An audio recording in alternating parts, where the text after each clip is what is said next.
yo lo he vivido en mi casa. Yo he vivido que mi madre se ha matado a trabajar tanto o más que mi padre, pero mi madre nos cuidaba a nosotros, limpiaba alguna vivienda, no tenía un contrato. O sea, mi madre hacía lo que hiciese falta, aparte de para cuidarnos nosotros, para traer dinero. Pero realmente el que oficialmente aportaba el dinero era mi padre, y hubo un momento que me decía, es que si yo me quiero ir no tengo nada. Entonces, eso sí es violencia económica.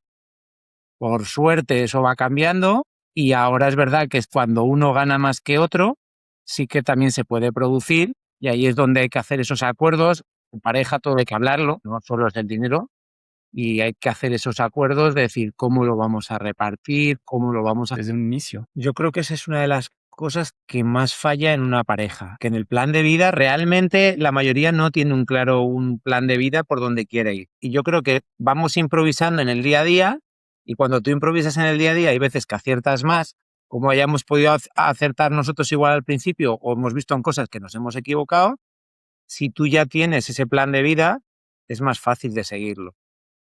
Oye, ¿vamos a tener hijos? ¿Qué vamos a hacer con nuestros hijos? ¿Qué tipo de educación queremos para los hijos? Eso normalmente la gran mayoría de las parejas surge cuando el niño tiene 5 años. No surge cuando hay tiempo, porque claro, si cuando tiene 5 años no estamos de acuerdo, ¿qué hacemos?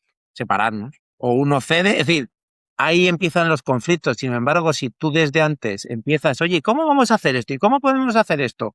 Ahí empiezas a negociar, a animar, ahí nadie se va a sentir ofendido porque todavía no hemos llegado y es más, Claro. llegar a un acuerdo. Y si no hay acuerdo, siempre se puede hacer así. Y cada uno se va para un lado. A ver, justo este tema que tocas es muy interesante, Oscar, porque es como, ¿cuáles son las cosas que se tienen que hablar en pareja, ¿no? O sea, ¿cuáles son las cosas de dinero que se tienen que hablar? Y ya mencionaste aquí un par muy importantes, o sea, el tema de los hijos, porque pues es también un gasto que vas a tener por los próximos 20 años al menos, una vez que Como lo... 30. A lo mejor en un momento, por ejemplo, los pagos de la universidad, no sé, en México las universidades privadas, ¿a qué colegio lo quieres enviar, no? Hay diferentes niveles también. Hay públicos, pero luego también entran los privados y entonces hay niveles, ¿no? Que puede ser costosísimo y muchas veces también he visto ese tipo de conflictos, ¿no? En parejas de, a lo mejor la mujer dice, yo lo quiero mandar al colegio más caro y el hombre dice, no, pues que se vaya a la escuela pública y que no nos cueste, ¿no? Y entonces ahí empiezan a haber también esas discusiones sobre la educación que le estás dando a tus hijos. ¿Cuáles son los temas que ustedes creen que se tienen que abordar? Puede ser. Yo sigo pensando que es falta de acuerdo anterior y ahí puede haber por suerte no suele haber nada, es decir, de la noche a la mañana y pasa algo que has dicho tú, hay una persona que renuncia o hace algo para que el otro pueda. Decir, vamos a poner el ejemplo de un futbolista, ¿vale? Evidentemente, si tienen niños, para que ese señor o señora, normalmente el fútbol, lo que más se ve es de hombres, se vaya a jugar un mundial, se vaya todos los fines de semana, 5 días fuera de su casa, y alguien que tiene que estar cuidando al niño. Lo bueno que sería haber hecho un acuerdo. Si hemos hecho el acuerdo, dice, oye, cuando yo no esté, ¿quién va a cuidar el niño? No, yo pongo una persona y ya está. No lo cuidas tú. Entonces, si yo cuido el niño cuando tú no estás, tú estás generando dinero a cuenta mía. Si yo no te apoyo, si yo te digo que no te puedes marchar, que este fin de semana te toca a ti, que yo me quiero ir con mis amigas, no juegues la final del mundial y te quedas en casa a cuidar al niño. Yo creo que hay veces que en ese caso pecamos a veces o de egoísmo o tal, pero es también falta de haberlo hablado. Y esa parte, por ejemplo, yo eso lo vi en mi casa. En mi casa sí había violencia de dinero, porque mi padre decía que él era el que ganaba el dinero. Y yo desde pequeño lo veía. Y yo decía, ¿pero qué coño? Y decía, perdón. Decía, a él nunca se lo pude decir, pero yo lo pensaba y a mi madre se lo decía. Digo, pero si tú trabajas más horas que él. Si sumamos las de casa, la de los portales, la de hacer la compra, mi madre está todo el día trabajando. Entonces, si mi madre no hubiese hecho todo eso y nos hubiese cuidado a los tres, ¿de dónde mi padre ganaba el dinero? Pues yo entiendo que el dinero es de los dos, pero no todo el mundo entiende lo mismo. ¿Y qué piensas, María? Te vi reflexionando.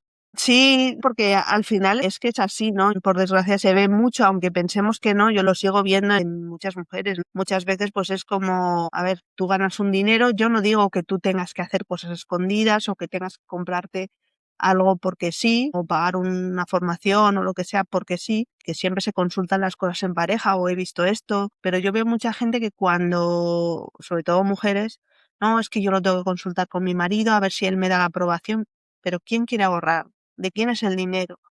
Yo entiendo que tú le consultes a tu marido y le digas, oye, mira, he visto esto, mira esto, y que le enseñes el dossier y que lo hables con él, pero si él no quiere hacer nada por su futuro, tú sí, y tú estás convencida de que a futuro te va a hacer falta ese dinero, está bien que lo comuniques, pero oye, el dinero es mío, mis 100 euros, mis 200, los voy a poner aquí y ya está. Él te puede dar su opinión y tú la vas a escuchar y la vas a aceptar. Pero no quiere decir que tengas que tomar la decisión que la otra persona te está diciendo. Y sí que yo veo muchos casos donde al final la mujer no ha acabado haciendo nada por eso y con el paso de los años me ha vuelto a contactar y me ha dicho, oye, al final me he separado, ahora me tengo que quedar, buscar un alquiler, la hipoteca, no sé cuál. Y te ves que dices, si hubiera hecho esto hace 6 años cuando nos conocimos, entonces te da mucha rabia porque muchas veces tú no le puedes decir a la persona las cosas igual con una sinceridad o con una o más tajante. Pero sí que es cierto que se ve y dices, bueno, al final la información la tiene, la decisión ya es Claro, tuya.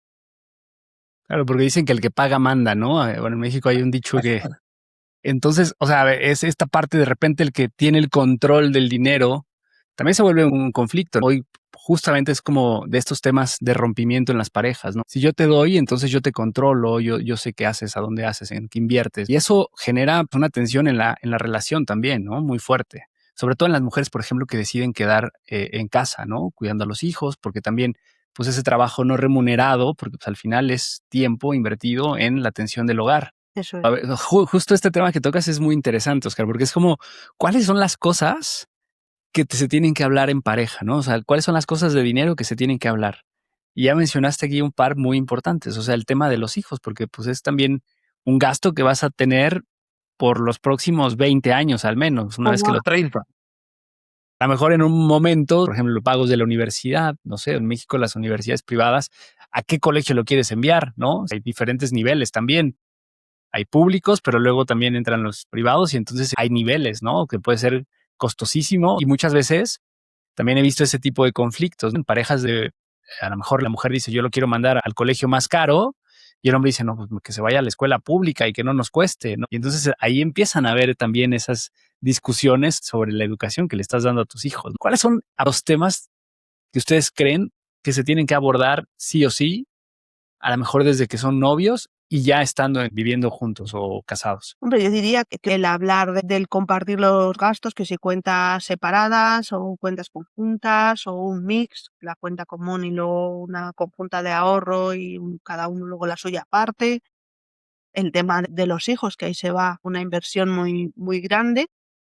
Y luego un poco también, yo creo que muchas veces en todas las parejas suele haber como ese, ¿no? Una persona que le gusta más el disfrutar, el salir y otra que igual es un poco más casera, más conservadora. Entonces, el conseguir ese equilibrio, ¿no? Pues a ti te gusta salir, pero no vamos a salir todos los días, vamos a salir 2 fines de semana o vamos a hacer esto, vacaciones, a ti te gusta el monte, a mí la playa, pues venga, unas vacaciones a la playa y otras a la montaña.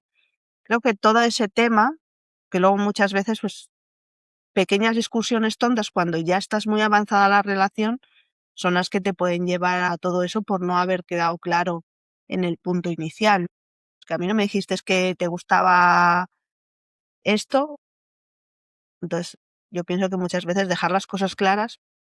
El tema de la familia extendida, ¿cómo lo ven? También a veces esos gastos que se tienen que hacer para apoyar a la familia y cuando hay deudas en la casa, ¿cómo se discuten? También eso he escuchado que es un problema en algunas parejas. Yo creo que sobre todo cuando hay deudas. Yo sé que hay gente que discute, porque hay menos gente que tiene mucho dinero que gente que tiene menos. Entonces, evidentemente van a discutir menos por mucho dinero que los que les falta, pero en general el mayor problema es cuando las cuentas están muy justas o cuando no se llega a final de mes y ahí es donde empiezan los reproches, el que tú y el que yo. Cuando todo va bien en el margen, aunque hay que hablarlo, el margen es más grande porque no vas tan estresado. Claro, y luego muchas veces también lo que decía él, ¿no? Que si igual pues pídele a tu familia o que muchas veces pues también ahí entran decisiones complicadas porque yo lo veo también muchas veces gente que no, pues es que le debo 6.000 euros a mi madre porque me lo prestó para poder dar la entrada a la vivienda, también tengo que devolvérselo, muchas veces también hay como ese conflicto porque pues igual la persona puede, ¿no? O tú le prestaste un dinero a un familiar, luego te tarda en devolver, la otra persona te presiona, porque todos esos temas de dinero siempre, si no hay esa buena base, como estábamos hablando, pues puede crear ese conflicto a futuro de por qué le prestaste, le dejaste de prestar, ahora no tenemos. Los temas de dinero cuando falta. falta. De todo eso. Pues, y también este ejemplo que nos ponías, Óscar, gracias por compartir de tus papás, o sea, porque también me recuerda a estos discursos que hoy escucho mucho también en redes, ¿no? Hay mucha gente que está hablando sobre recuperar la masculinidad y entonces el ser un buen hombre implica ser un hombre proveedor que cuida a su mujer y que entonces la mujer no necesariamente tendría que aportar, sino que el hombre tiene que dedicarse a construir y a proveer al hogar. Entonces, a veces se entra en conflicto esto que acabamos de comentar y que también María presenta muy bien. O sea, es decir, cuando el hombre es el proveedor, la mujer es la que depende. Entonces es esta idea de decir, ok, yo tengo que apoyar a mi esposo, pero si el día de mañana se le ocurre dejarme o engañarme o algo, ¿a dónde hago? ¿Qué hago? Porque también eso ocurre mucho. O sea, y creo que hemos evolucionado. O sea, desde mi perspectiva es esta evolución en donde la mujer se empodera y tiene sus propios recursos, pues también te crea esa independencia. Creo que esta idea de, por ejemplo, el divorcio, ¿no? De que estamos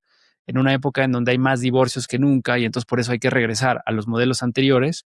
Para mí, al contrario, es como un reflejo de lo que ha ganado la mujer, porque es una posibilidad de salida de algo que a lo mejor no te hace tan feliz. Pero no necesariamente creo que la solución sea que el hombre sea el que aporta todo dentro de la relación y eso te hace más hombre o menos hombre. ¿Qué piensan?